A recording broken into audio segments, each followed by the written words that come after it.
Sekeres Price for Thursday, February 29th. Happy leap year 2024. We're coming to you from the Go-Goat Sports Studio, built by Arbor Lee here at the iconic Wall Center downtown Vancouver. If you're heading to a game or an event downtown, make it a staycation. Call the Wall, 604-331-1000. Ask for the Sekeres Price rate. Some blackout dates may apply. Matt Sekeres alongside Jeff Pettersson continues to sit in for Blake Price this week. Grady Sass hitting switches, conducting things alongside Madison Buckingham, and we'll miss you after today, Maddie. Big show coming up, all brought to you by Applewood Auto Group, where right now at Applewood Kia Langley, the 2024 Kia Niro EV and the EV6 get a complimentary EV charger, a complimentary set of winter tires. Quite appropriate here, given the weather. Did you see Pemberton Whistler in the car? Yeah. Oh my gosh, the sea to sky yesterday. It's all good at Applewood. Poll question today asking you, should the Canucks have outbid Dallas for Chris Tanev? Yes or no? You can vote at Sekeres Price on Twitter and YouTube. And JPAT, we're going to circle back on the Tanev trade yesterday, Wednesday, in a moment. But first, the big news in our top story brought to you by Mr. Lube. Elias Pettersson negotiating with the Vancouver Canucks. And according to our Frank Seravalli, who's on the show today, all the noise here in this market brought Pettersson back to the table, despite saying throughout the year after the season, wants to wait till after the season. It had gotten to the point where it's a distraction. And Frank says that Pettersson is talking with the Canucks on an 8-year extension. So are we to blame or do we get credit? I think credit. Okay. And honestly, Jeff, here's the thing. And I see it in some of, in fact, there's a comment on our poll question. The Canucks front office was too busy dealing with the media noise on Pettersson to execute the Chris Tanev trade. Oh, okay. Wow. But look, oftentimes media works as a convenient scapegoat. And more often than not, in fact, a large majority of the time, whatever is being said or discussed about the team, its players, individuals, really has no bearing on the managerial course of the organization. This one, I'm not so sure. We know Pettersson is aware of the conversation. Fans had really started grumbling about Pettersson. Some had already turned on Elias. The note from Elliot Freeman on the weekend that teams were calling about him at this stage with the Vancouver Canucks. The comments of Rick Tocchet yesterday that he felt perhaps that Elias, being only human, to quote the coach, has been affected by all the noise and the lack of resolution on the contract. And hey, maybe even the JT Miller chants at Rogers Arena on Tuesday, where the fans started showing their affection in the most vociferous way I think we've seen with JT Miller and his strong play since the All-Star break. So this is one, Jeff, where I do wonder whether the noise, quote unquote, and the discussion being had by fans and media alike may well have had an impact on a managerial course, or at least on a player's decision. I think the only one there that maybe I push back a little bit is the Tocchet thing, only because that came after practice yesterday. So mid-afternoon, Frank's report was essentially out by then. Now, I thought Tocchet had some really interesting comments. I thought he certainly wasn't wrong. And they may have well had a personal discussion about that. They stepped aside. They were alone together, chit-chatting. What was it, before the Sunday practice? Yeah, Jeff? I had that photograph. So there was a long discussion out on the ice. Now, I don't think they were talking. Maybe Tocchet was asking about what was going on. Whatever. I can absolutely see Rick going up to him and saying, hey, Elias, is all this getting too much for you? I'd be surprised if that conversation took place on the ice, but I think Tocchet's door is open. He's always talking about having all of these meetings and lines of communication. So I don't doubt for a second that question would have been put to the player. Whatever the case, like, people have to understand this was unconventional. The Canucks have been knocking on this door for the better part of the season. A year, Jeff. Going back. I mean, here's all the money. It's on the table. Just come and sign. And I think at some point, respect or a lack of isn't necessarily the term, but it felt like almost this wasn't being done in good faith. And again, I know that Pettersson had indicated that his preference was to do it after the season. Something changed here, obviously, and if it was the noise and the distraction and it was filtering down to his performance and in the locker room, and look, like, you can't discount all of that. His team's not playing particularly well. They did against Boston, but Elias himself hasn't played all that well since the All-Star break. Whatever it took to bridge the gap, it certainly sounds like some serious and significant progress has been made here. And that's our top story, brought to you by Mr. Lube, 100% Canadian, started by a father and son team in Edmonton, the pioneer of the no appointment oil change warranty, approved oil changes at that, and now providing tire service and sales. No appointment needed there either. 16 locations here in the Lower Mainland. For one year near you, go to mrlube.com. And I also got to say on this file, Jeff, I was real and did a welcome mat earlier in the week to the effect. I thought that these leaks coming out of the Canucks on teams calling about him risked further alienating the player. I thought that was a very risky strategy. The Canucks had already indicated to their fans, to the market, that, hey, we're here. We want to negotiate. This isn't on us. But I thought the events of this weekend and talking about teams calling on him and things like that may have pushed him a little too far. It looks like it succeeded in getting him back to the bargaining table, or getting to the bargaining table, if you want to take that tack. And for that, I think you got to hand it to Rutherford and Alvin and the Canucks and their strategic play here. Elias Pettersson, the hockey player, his focus is on ice, but he knows his significance to this club and to this market and to his teammates, quite frankly. And so he can say, I don't want to deal with this till after the season. But the course of business goes on. Life goes on around you in the National Hockey League.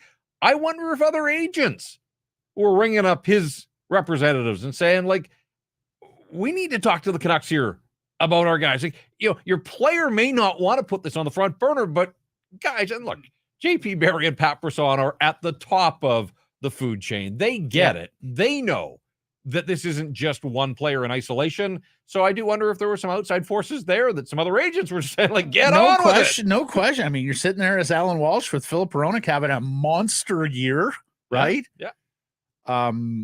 Elias Lindholm, if there is already consideration on Elias Lindholm, Sure. and then we talked to Joshua and exactly, Jeff. We want to know where they slot into all this, right? Got to be some left for. Got to be some left for them too. And of course, the business of the Vancouver Canucks could have gone on, but without the knowledge, without the certainty of where Pettersson's going to be, how many years, how much money, and then of course the political sensibilities of extending a player like Lindholm prior to taking care of Elias Pettersson. So it is a key domino, and it is not yet done. So it is still to drop.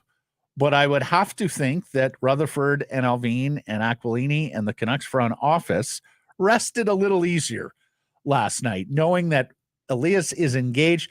And frankly, and as you'll hear later in the program, it's really the first indication that Elias wants to be back and wants to stay in Vancouver. And that can't be discounted. And I think a lot of fans breathed a sigh of relief on this file yesterday as well, Jeff. And we're all waiting for the final total dollar figure and the annual average value. I'm really curious, though, if they are that close. Like, are the documents being prepared? Is he going? It's a game day today. I would think that you would respect the player and not force the issue on a game day. Could he take 5 seconds and put his autograph on a piece of paper today? Sure. But I'm curious, like, they're out of town as of Saturday. And I think if you're the Canucks and you've locked up this key piece for 8 years and the richest contract by far in club history, you'd want to make a big splash. So I wonder how quickly this can happen, because you're thinking press conference tomorrow. I'm wondering. On Friday. That's what I wonder. Yeah. Yeah. I mean, from a mechanic's point of view, stands to reason. I think they skate Saturday and fly to Anaheim, but then they're out on the road all of next week up until trade deadline. So Friday feels like a free day. If all of this can come together, we'll see if they have something to say. And Tocchet's comments Wednesday after practice, saying that Pettersson had been okay and sporadic.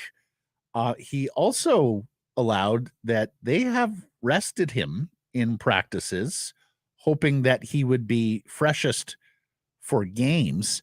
but also added that he believes guys need to practice hard to play well in games, and talked about how Pettersson had improved there. That was before going on to talk about the noise and how it might be having an effect on the player. You go to practices. Have you seen this? Spell this out a little bit in terms of what you've seen with Pettersson at practice and the Canucks letting him take it a little easier there. Yeah, that caught me off guard because I have seen a lot of practices. First of all, they haven't practiced much, Matt. Like, I noted on Sunday, that was their first practice in more than a full week. So at this stage of the season, the 60-game mark, they're lucky if they're getting one practice a week. Yeah, I've seen some of that with Thatcher Demko, where he'll go out and work with Ian Clark and then leave, and they'll bring the practice goalie out for the remainder of the session. But I haven't seen anything like that with Elias Pettersson, where, it's either late arriving or early exiting or taking drills. I've seen none of that. So I'm not sure kind of the parameters that Rick Tocchet, and look, Tocchet would have a better sense, obviously, if they're allowing Elias Pettersson to, skip some rotations in some of the drills and things like that. But to me, and it would be noteworthy if he wasn't out there. He's been a regular attendee. He's been involved. So I haven't seen what Rick Tocchet was referencing, but maybe the coach has a slightly better, he should have a slightly better feel for, the way he puts his players through their paces. On to Chris Tanev, the former Vancouver Canuck, who is finally traded from the Calgary Flames to the Dallas Stars on Wednesday.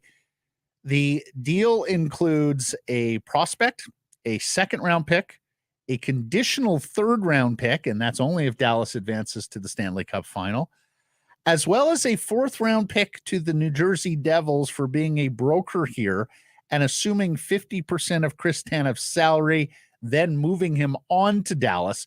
So the Stars get Tanev with a 25%, 75% haircut, paying just 25% of his salary for the remainder of the season. He's basically free. Right? Well, $1.125 million is what Dallas is paying him, prorated over the course of this quarter. So there's 20 games to go. Yeah.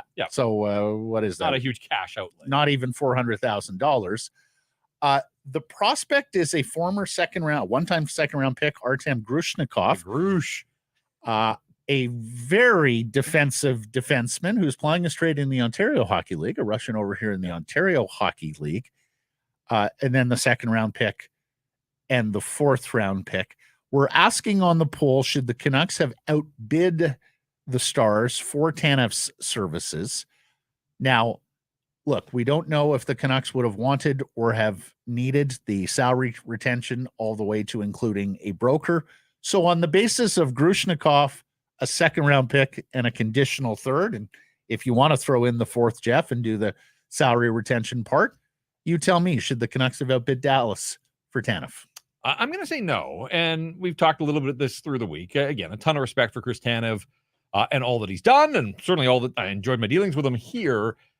And maybe fans, it's just a loyalty thing, but like, for how long were people banging the drum? Bring Troy Stetcher back.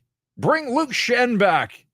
Bring Chris Tanev back. This player's a cut above those two guys. Yeah, but I think there's still some of that beyond the fact they're all right shots. Oh, we love our former Canucks in this market. Anytime a former Canuck is out there, we'll get to Tyler Toffoli here in a second.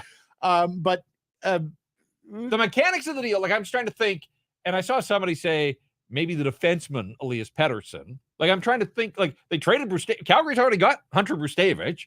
The Canucks don't have a ton of defensive prospects. We know that. We've lived through that for years, right? So I was trying to make that deal with what the Canucks have in their stable, and maybe DPD is the guy. Beyond that, though, like, they've already traded a third and a fifth to Calgary for Zadorov, first Kuzmenko, Brustevich, Yermo, and a conditional fourth. Listener Jackson says Jacob Truscott, who's at the University of Michigan and needs to be Canucks already said they're not going to sign him, or indicated that they're not going to. I don't think that's the play. Okay. I don't think. Here's the thing about Grushnikov. There is clearly somebody in the Calgary front office that likes him. Yep. Because I'm not even sure this is a B-level prospect. He was a third-round pick, I believe. I thought he was second, but he went after Logan Stankoven, so maybe a second round pick that year, or yes, I believe he was a late second. Okay. But let me just double check it here. He has 5 points in 44 AHL games. He had 17 points in 65 OHL games. They say he's a mean piece of business, so yeah, it's not the offense. He's the 48th overall pick in the 2021 entry. I do remember reading about him going into that draft, and yes, he was viewed. He's a 6'2", 180-pound left shot defenseman who is known for a mean streak and being a defender. But the Canucks have like prospects there. You know, you mentioned Elias Pettersson, the defenseman. The Canucks maybe even have higher level prospects that they could have offered to Dallas. For me, I'm voting yes on the poll question because particularly if you want to talk about the retention of salary, a like prospect to Grushnikov, a second and a fourth with the condition of a third, but you'd happily pay the third if you advance the Stanley Cup final. I'm voting yes because I think that would have significantly improved the Vancouver Canucks defense, particularly on the right side, given them 7, if not 8, very dependable defensemen for the playoff run, as we know you're going to lose defensemen to attrition and injury in the playoff run, but also because based on what you would have been taking on salary-wise, you still would have had the cap space to go at other players in advance of the trade deadline. I found myself waffling with you on Tanev. I absolutely wasn't going to move the first-round pick. Yeah, I thought a second and a prospect was a fair price on Tanev. I want to read this tweet from our buddy J.D. Burke at Elite Prospects. Granted, it takes two sides to complete a trade, and perhaps the Flames had their share of trading in division, yada, yada, but I'm having a hard time wrapping my head around the Canucks not finding a way to outbid the Flames on this one. Feels like a miss. And listener Mark adds, because they have Noah Juulsen with Quinn Hughes, was that a canary in the mine shaft? Did they think that maybe they had a chance at adding Tanev here and pairing him with Quinn Hughes? We know the captain had gone to management and said, boy, I really love this guy. A lot of us in the room love this guy. It'd be great if we could get him back in town. I think you have to operate on the assumption that a general manager is going to make the best deal possible for his team. But I saw that Kevin Weeks reported that the price for Toronto to acquire Chris Tanev was going to be higher than the Dallas Stars. And that's very fair. It may well have been a higher ticket for Vancouver or a higher bar for Vancouver to clear to get Tanev, given that it was in division. I guess for the Canucks, we'll probably never maybe a bit of a win at Edmonton, because certainly Edmonton was linked there. Now, right. At some point down the road, if the Canucks have playoff success, they're going to encounter a bunch of good teams, and one of them might be the Dallas Stars. So, we'll see how that all plays out ultimately, but we'll see. I mean, again, I'm voting no to the poll question. Okay. I just didn't feel that Chris Tanev at this point. I thought I don't know if we should be reading into the way they skated at practice yesterday with any sort of regard to a Chris Tanev deal, but I do find it fascinating that Carson Soucy showed up and skated with the group for the first time. It was an optional this morning, but 5.5 weeks, so that's kind of in the timeline. Not going to play tonight, but this is the first time. Like, this is a significant development that he is with the group for the first time. That means a guy is close. So, do you think that means Juulsen comes out and one of the lefties goes and plays the right side, or the fact that Juulsen has practiced with Hughes, is that giving you other indications on the blue line? Yeah. I think Noah Juulsen's been a terrific story. I think he has staked a claim for a spot in the lineup, even when they are completely healthy. They got to figure out, though, if they go with Hughes and Hronek. Now, again, they weren't at practice yesterday, but at some point we're going to see Hughes and Hronek together. The Canucks have to figure out, who is their third best defenseman? Because if I ask you straight up, who's the Canucks' third best defenseman, and you tell me 35-year-old Ian Cole, I'm not sure I'm liking that.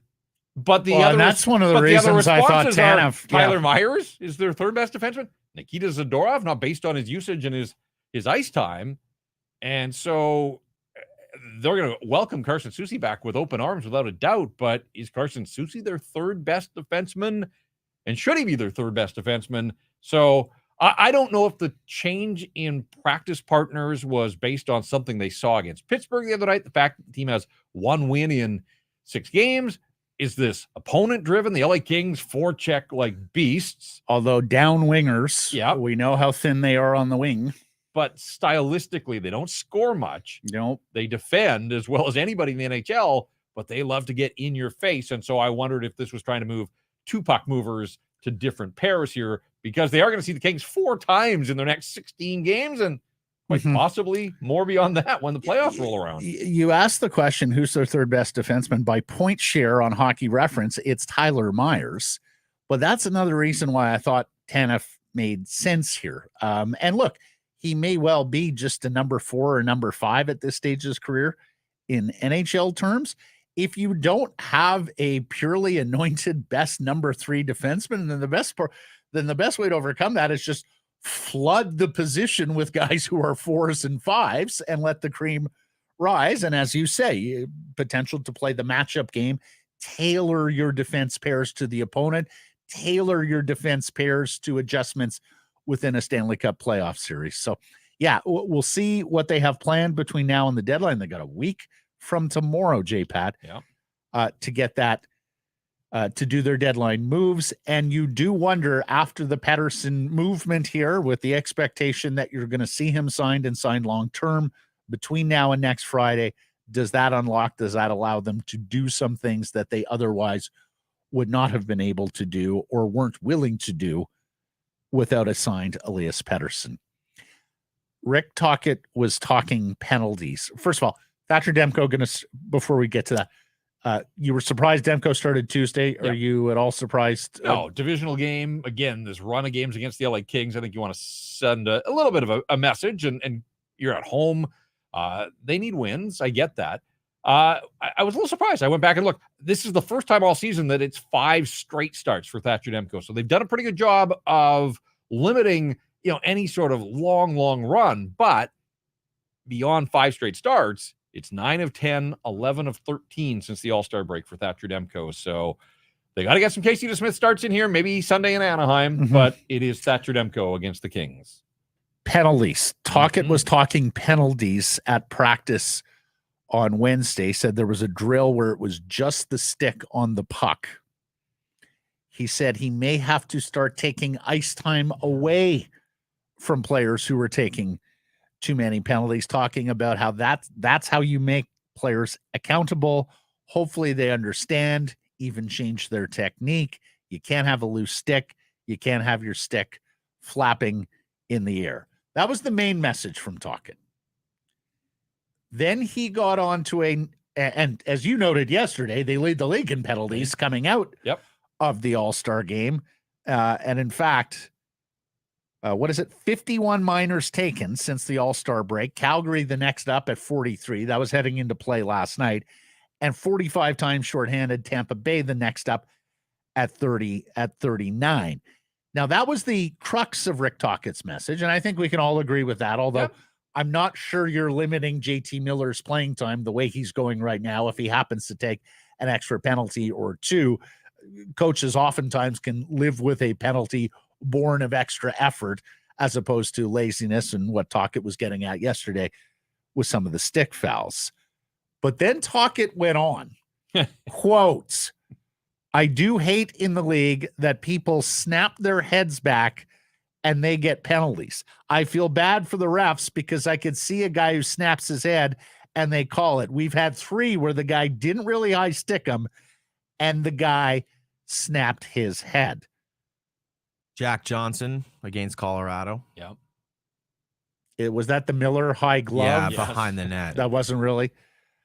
Tocchet goes on, "The refs have done a great job. I've actually told a couple of refs, if you find a guy snapping his head, I wouldn't even give the guy a penalty for the rest of the year. That's how you curb that crap." Yeah, I mean, the Winnipeg game as well. Remember, that's when it kind of all started. Myers said what he said after the game about playing 2 teams, and there were some calls there that they didn't like. Sam Lafferty got hosed in Chicago with a goaltender interference call. Besser the other night. There have been some calls that have gone against him. So I went back just the 12 games since the All-Star break. Tyler Myers not the worst defender. Nikita Zadorov and JT Miller lead the Canucks, 6 minor penalties apiece. Myers, Ian Cole, and Nils Höglander. That late Cole penalty, the tripping penalty at Colorado, that was brutal. Absolutely. And that was after Cole had a conversation with the officials. So that got my antenna up as well. Yep. Höglander with 5. Don't love that. That's an area you want him to play on the edge and on that line, but he spends a little bit too much time in the penalty box. As for the types of penalties the Canucks have taken since the All-Star break, went back penalty by penalty, 11 tripping calls, 9 high sticking infractions. So those are the 2 leaders. There are 7 roughing calls, and some of those have been coincidental minors, so they haven't always left them shorthanded. Canucks have been called for hooking 5 times, slashing 3 times, and a pair of holding the stick penalties, including Archdeep Baines the other night. So, yeah, I mean, Tocchet is correct. Like, the bulk of the Canuck penalties, and it probably goes league-wide, but the bulk of the Canuck penalties since the All-Star break have been the high sticking and tripping, and some, that's just being responsible for your stick and just be a little more cautious, I suppose, than sticking your stick in there and leaving it in the hands of the officials, because it seems right now just about everything is going against the Vancouver Canucks, and their penalty killing hasn't been great. Penalty killing's the bottom third since the All-Star break, and Matt, for all that they spent in the offseason and targeted penalty killers, their penalty killing is 19th overall in the National Hockey League. It's better still, than last year, obviously, but baby steps, but look, still not Carson there. Soucy's been hurt, sure. That's one guy. Dakota Joshua's been out for a little while, but otherwise, they've been fully healthy. All of their best players at their disposal, and Thatcher Demko. And way more penalty killing utility in the forward group than we saw last year or the previous year. Yep. Where really Pettersson and Miller were killing penalties by default, right? Totally. So it's not just the additions on defense, it's you have legions more options up front, including Elias Lindholm, the new guy, for penalty killing up front. So no, you're quite right, Jeff. That unit has to get better, particularly if the power, like the Vancouver Canucks, I don't think are good enough to get out special teamed in the playoffs and win series. That puts an inordinate burden on Thatcher Demko to be magnificent, and on the top 6 in particular, although if the third line gets back together, maybe it's the top 9, to be incredible at even strength if they're going to win playoff series while getting out special teamed. Yeah, and look, I mean, at some point down the road, they could absolutely run into the Edmonton Oilers. I mean, it's quite possible that they run into the Edmonton Oilers in the playoffs. Oilers don't have the power play they did last year that was in the mid-30s, but it's in the high 20s. And again, if you kill penalties and you're 20th in the National Hockey League, like, playoffs is all about matchups. We can talk about the Canucks power play. The LA Kings have the best penalty killing. Like, if the Canucks run into the Kings in the playoffs, that's one of those matchups that, yeah, the Canucks have talent on their power play, but if your opponent neutralizes your power play with one of their specialties, then you're going to have to find other ways to beat them. So special teams matter. Absolutely. Jeff, special teams matter. Edmonton, Colorado, Dallas, all in the league top 10 in terms of net power play percentage and net penalty killing percentage. You mentioned the LA Kings. Dallas is the 5th best team. Hey, St. Louis could be a first round matchup. Sure. They're an exceptional penalty kill team, as well as the Vegas Golden Knights, top 10 on the penalty kill side. As well. Okay. So our buddy Farhan Lalji of TSN tweets out everything about Tocchet and penalties and head snapping. Mark Spector of Sportsnet in Edmonton feels the need to chime. Recalling a Canucks team with Burrows and Lapierre that drew so many of those head snap penalties, the Canucks should still be well in the black. What goes around? The first thing I would say is that Spector may have longer institutional memory on the Vancouver Canucks and head snap penalties, because Maxime Lapierre has not played a game for the Vancouver Canucks in 11 years.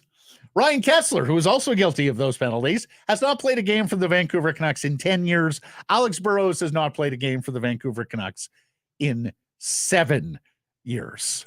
Yeah, at some point, bygones have to be bygones. And as Farhan pointed out, outside of the owner, it's been a complete overhaul. Like, there's nobody that was associated with that 2011 team that's still here.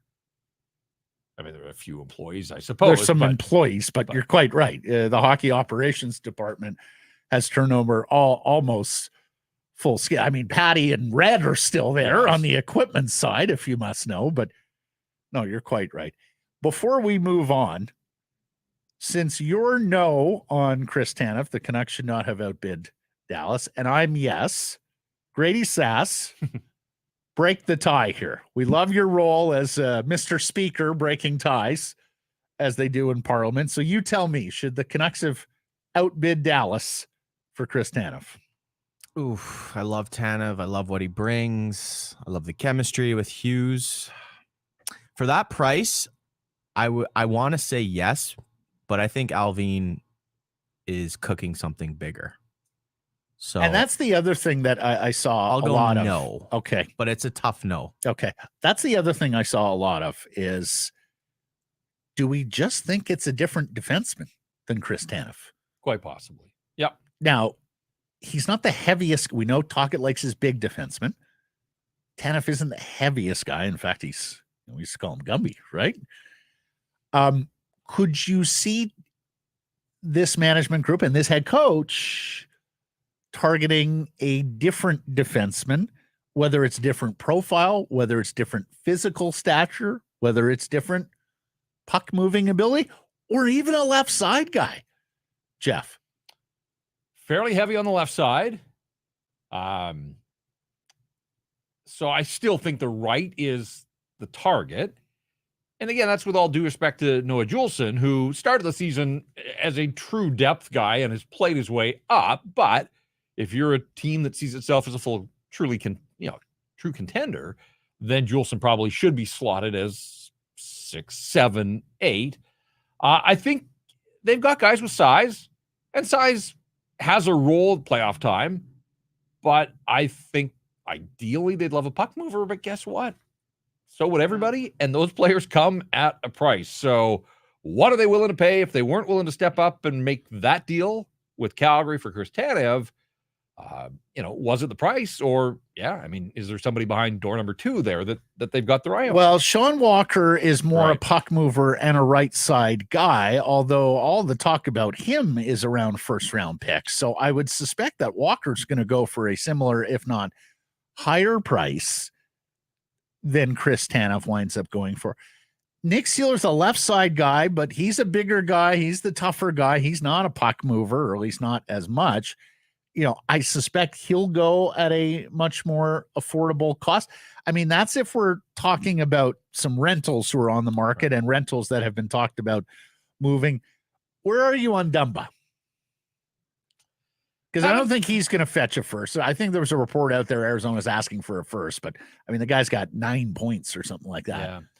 Yeah. And he's a right side guy with a lot of years. tools. I've had a ton of time for Matt Dumba. I think his play has tailed off considerably to the point that you just out of sight, out of mind in Arizona, essentially, but might be able to fit the bill there. Philadelphia is fascinating to me just because there's a lot of things that they could do. There's a lot of ways it could go for the Philadelphia Flyers, but Walker's a guy certainly that, I think in a perfect world, that is the kind of player that the Vancouver Canucks would acquire. Yeah, 5'11", 190, so not the biggest guy. But they've got enough around him. I think you're right. Lyubushkin in Anaheim, he's, again, more of a defensive guy, a right shot guy. He's not going to move the puck or score in the least, but might be a little bit more available. Can't see Victoria's Tyson Barrie. Just don't think that's the right profile of defenseman. Joel Edmondson in Washington, albeit he's a left side guy. So, there's a lot of defensemen out there, and I think most of them at a more affordable price than Chris Tanev. So if we get closer to the deadline, Alexander Carrier is another interesting name. In fact, that's one that I might be a little more bullish on than some of the others that we've talked about here. So it may well be there's another defenseman out there for Alvin and Rutherford at a more affordable price. And if that's the case between now and Friday, we may look back on the Tanev deal and say, wow, glad the Canucks didn't pay. Well, and I think we have to work off their history, Matt, too. And they've acquired so many guys that they are familiar with from other stops, primarily in Pittsburgh. But, the name Justin Schultz was out there not that long ago. I think the Seattle Kraken they're going to come to the realization that it's not happening for them this year. There's a guy that this group had in Pittsburgh, right shot guy, ties to British Columbia. I wonder if that name had kind of been kicked around a couple of weeks ago and has gone quiet a little bit, but I wonder if in the back channels, that's a name that might be of some interest to the Vancouver Yeah, Canucks. Chad Ruhwedel as well, a Yep. depth guy in Pittsburgh Yep. who's a UFA and expected to move. Grady, Oh, you they want it in? corner the market on San Diego guys then with Ruhwedel and Thatcher Demko. Yeah, all two of them. The names thrown out there a bit on some of the trade deadline targets. Ilya Lyubushkin. Now, I know he doesn't have a lot of game left, but Tocchet did have him in Arizona. That's right. We just mentioned him. Did we? and Okay, Yeah. well, I'm sorry. No, it's okay. Million things going No, on. I understand. No, and he moved last year at the deadline as well, Yeah. if I'm not mistaken. It was to the Leafs. Now he's a 275 cap hit. They may well retain there. Interestingly, Pat Verbeek was spotted in Madison Square Garden last night, or scouting the Ranger game, despite the fact his team is on the road. To me, the question with Anaheim is it just going to be selling off Henrique and a couple of rentals here, or are they actually going to get to the business of a bigger trade involving Zegras or one of their other key guys? 2 years ago for Lyubushkin, by the way, at the deadline. To the Leafs? Yeah. Okay.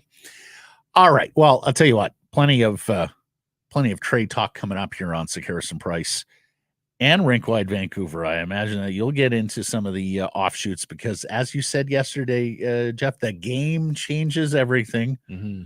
Guy goes limping down the tunnel tonight, this time of year, right? yeah. That is something Absolutely. that you're going to have to look at and go, okay, do we have to make a move sooner rather than later to patch the dam? Let's get into today's menu. It is brought to you by Ben Moss Jewelers. Ben Moss Jewelers, proudly Canadian-owned and operated, history dating back more than 100 years. 5 locations here in British Columbia, including Willowbrook and Langley and Coquitlam Center. Committed to customer satisfaction. You can check out the large selection of Canadian mine diamonds, lab-grown diamonds, mine diamonds available with payment plans that suit your need. For more information, check out benmoss.com. Ben Moss, because love is timeless. We will get to Frank Seravalli here. Frank, normally a Friday guest for us, but given he had the big scoop on Wednesday about Pettersson back at the bargaining table and talking 8-year deal with the Vancouver Canucks, we decided to move Frank to today.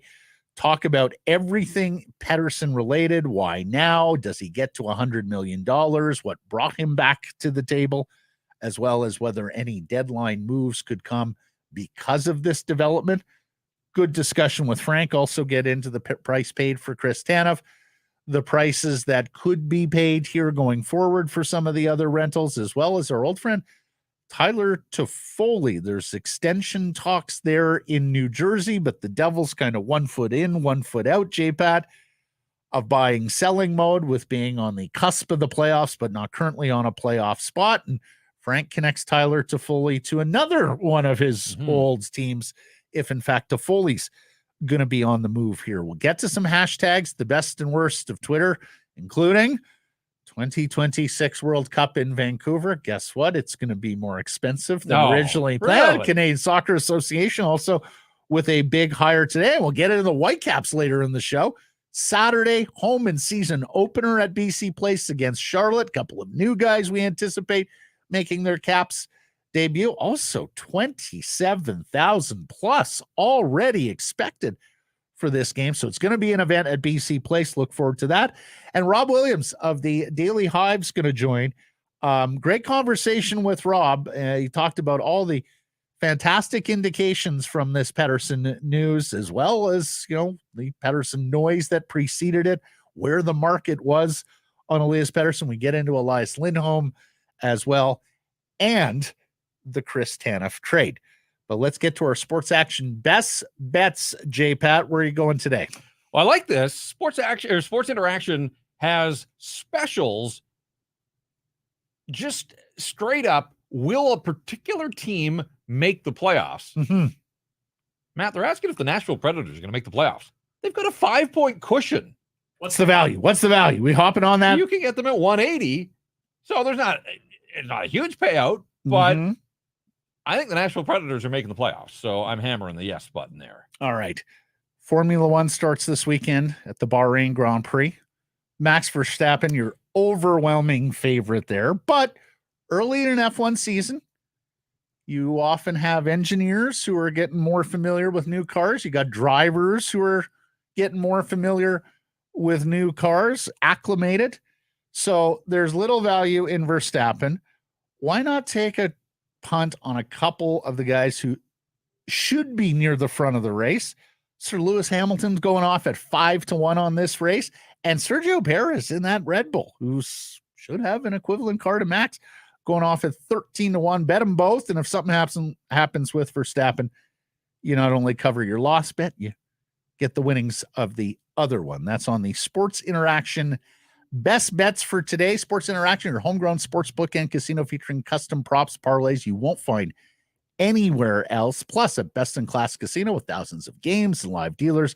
If you scan the code there on YouTube, you get a 200% welcome bonus from Sekeres Price. Sports Interaction, bet local, must be 19 years of age. Please play responsibly. Frank Seravalli is coming up next. Park is the official casino resort of the Vancouver Canucks, and Sekeres Price, we're heading there. Yeah, March 13th. Join us for a live show at BC Kitchen in advance of the game against Colorado. You get 15% off the game day menu at BC Kitchen with a game ticket, $6 happy hour specials at Center Bar. Park, just steps away from Rogers Arena. We'll see you on March 13th.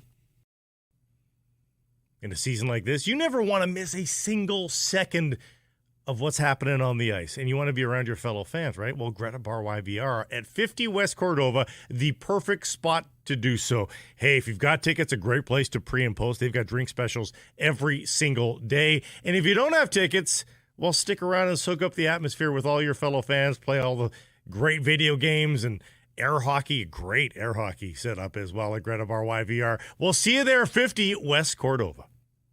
Great Clips is the official hair salon of the National Hockey League. There are 37 salons in Vancouver and the Lower Mainland, all Canadian-owned and operated. Download the app and find the nearest to you. When you're up next for a cut, you'll get a ready next text. Great Clips. It's going to be great. Joined now by NHL insider from Daily Faceoff, the Frankly Speaking podcast. He had the big story yesterday that Elias Pettersson is back at the table negotiating with the Vancouver Canucks. Hello, Frank Seravalli. How you doing, guys? Doing well. What Very a well. week it's been in Vancouver. It's always things happening here in Vancouver. We're a noisy market, and there was a lot of noise earlier this week, Frank.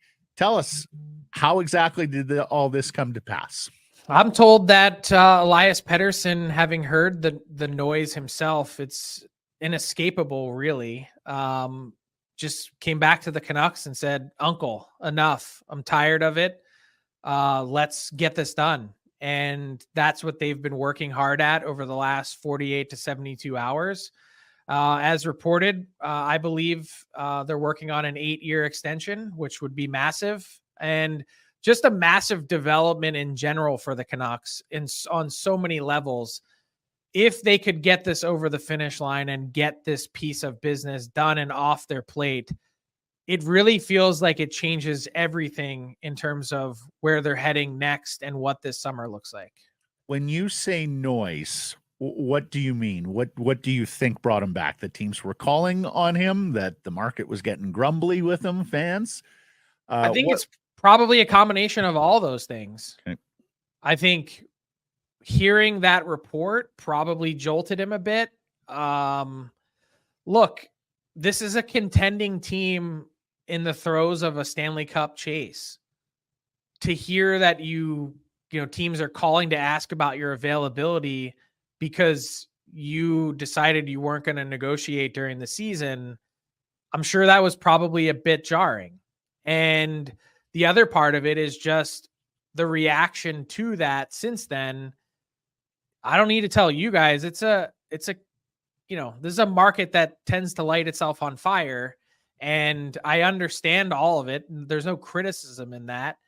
It's combustible. And I think in this sense, it feels like, again, not done, but it feels like cooler heads have prevailed and they're going to land exactly, or at least in a place where everyone can be happy.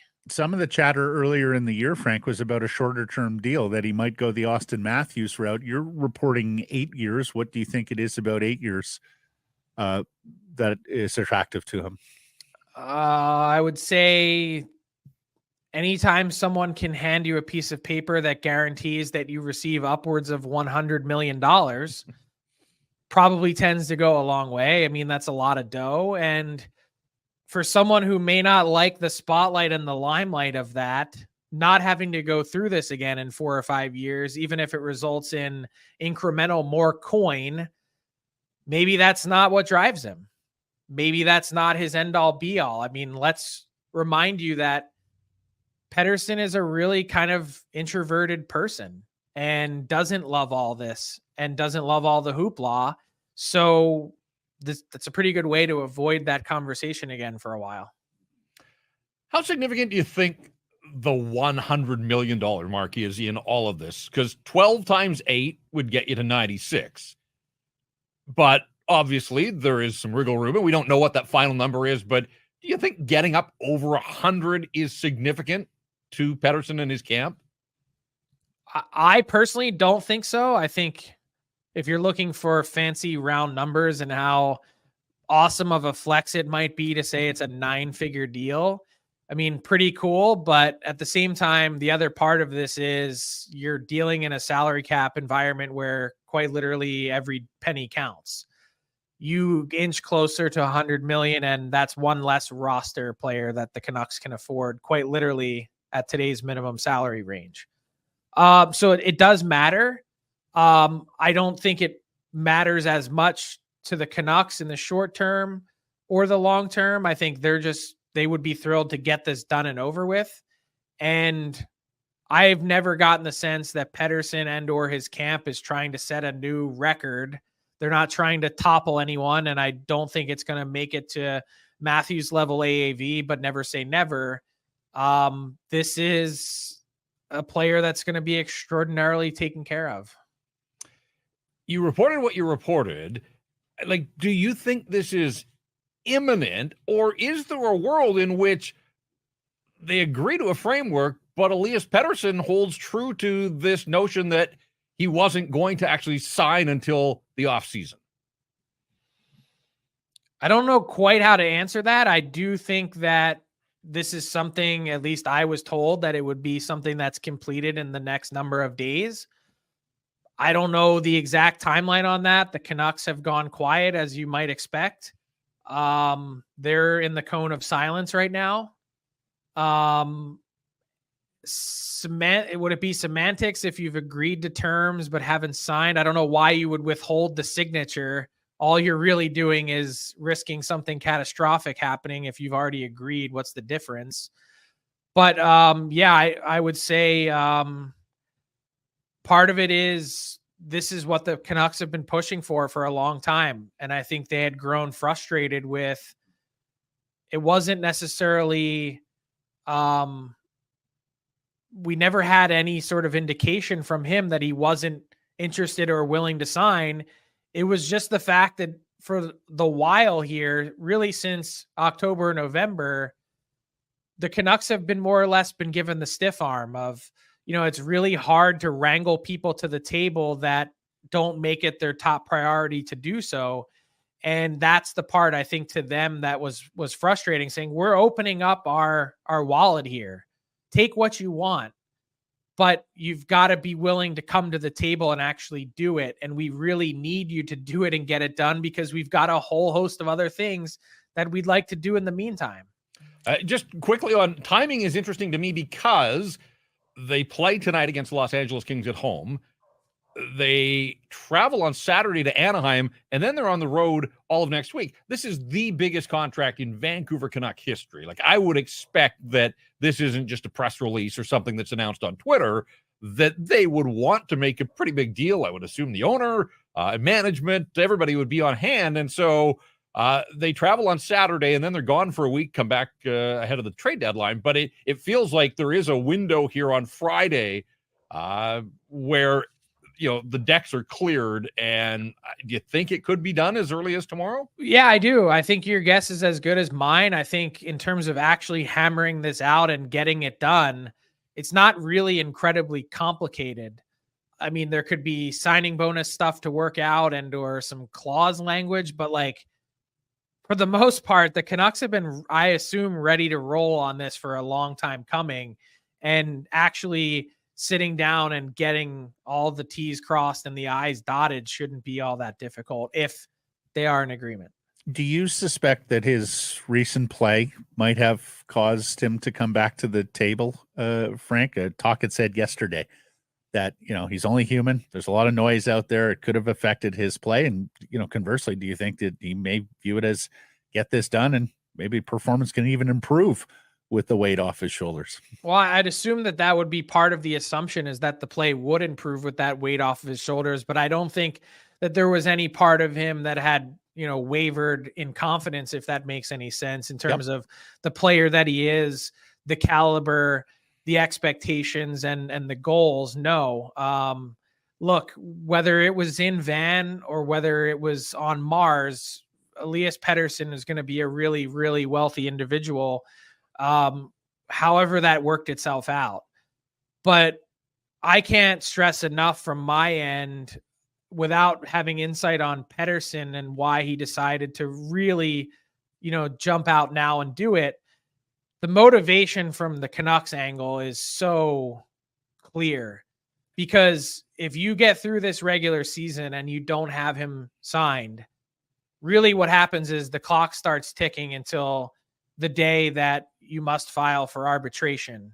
And if Pettersson elected or had gotten to the point where he was electing arbitration, that basically would spell the end of his tenure in Vancouver. Because if he wins a 1-year award, what you're looking at is the Canucks being forced to trade him, because they can't possibly go into next season having him play out a 1-year deal that walks him to free agency. And so time was of the essence. The Canucks have known that and have been staring at the calendar, I'm sure.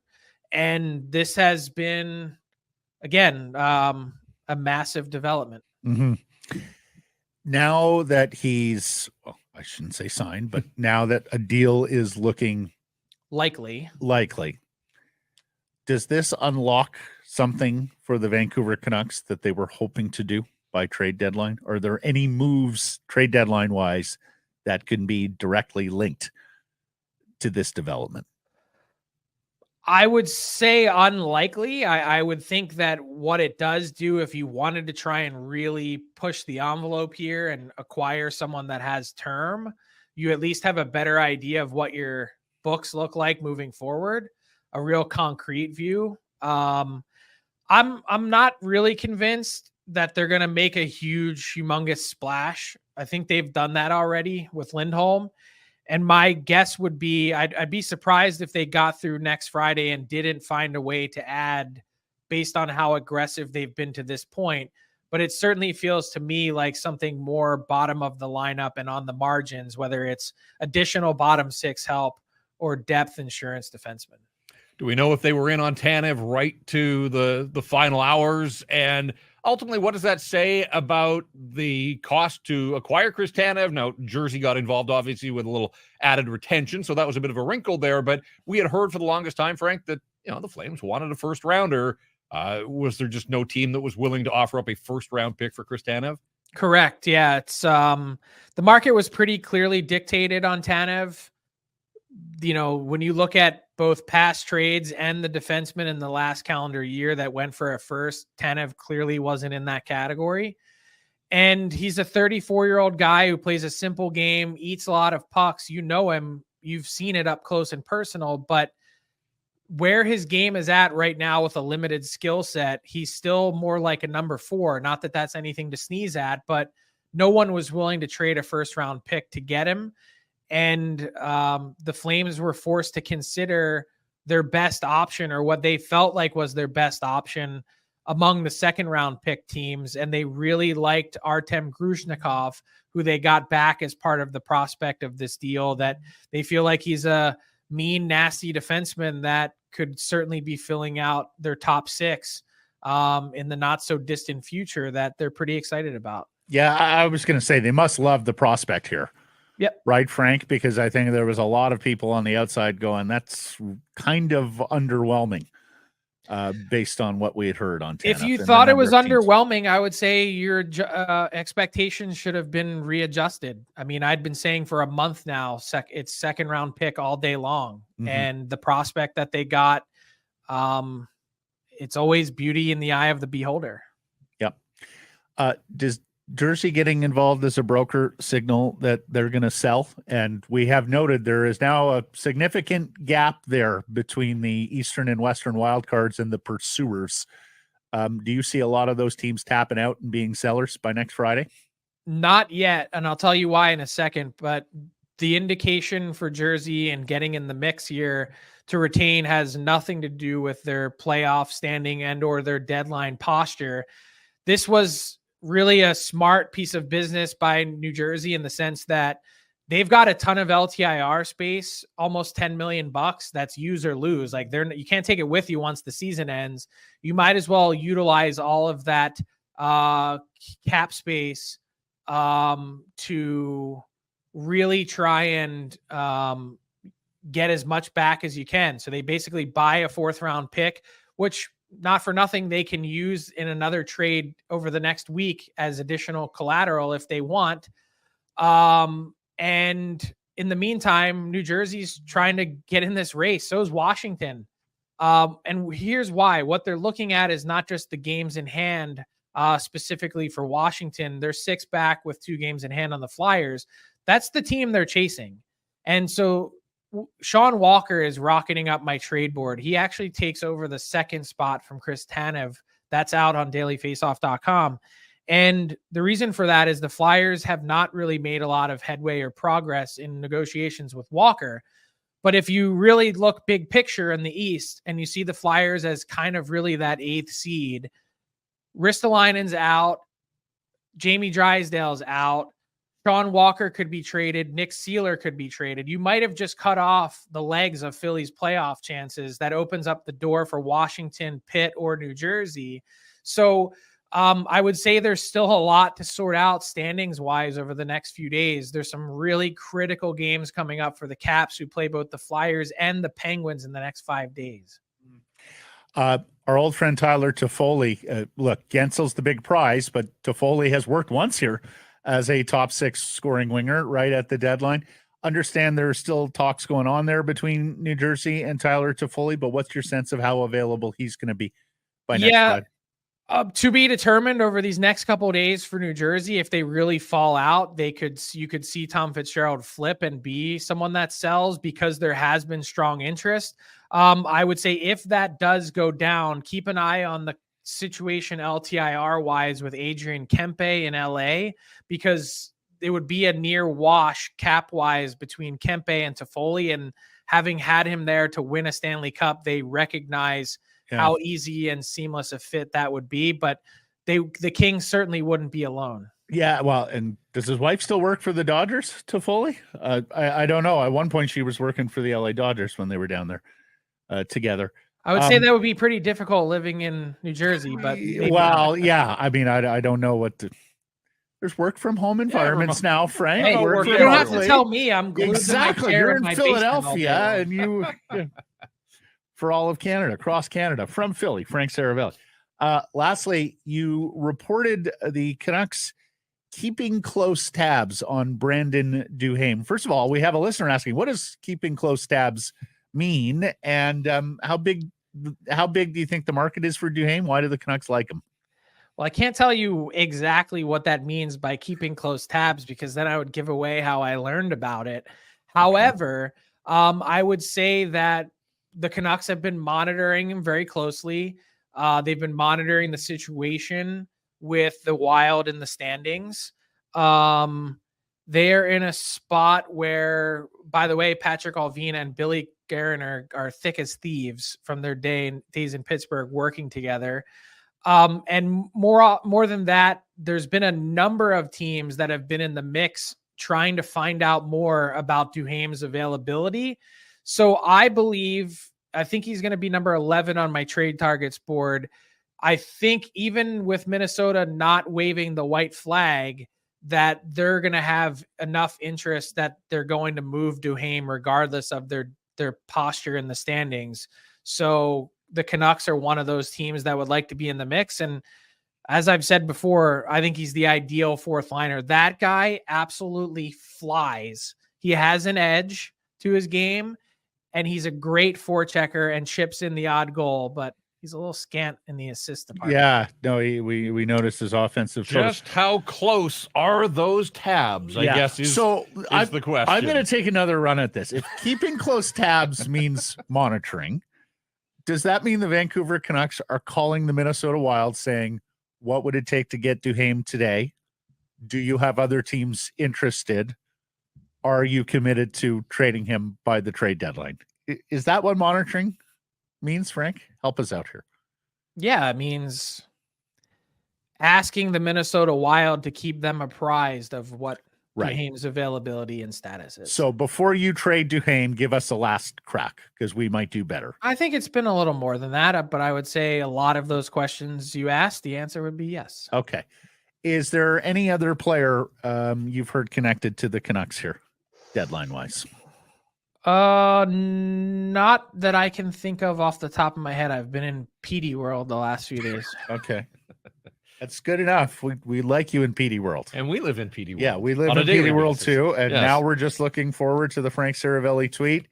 Done deal. Pettersson and the Vancouver Canucks. It would be nice to get it. Can't promise it, but we'll see what we can do. Perhaps as soon as tomorrow. We shall see. Thank you for Thanks, this. Frank. We will catch up next week. See you guys. Hey, everybody. If you're enjoying what you're seeing here, then follow along with Sekeres Price on YouTube. I promise more content coming. The kids call it subscribe on YouTube. Well, how about liking it? Do that as well. Smash it right now.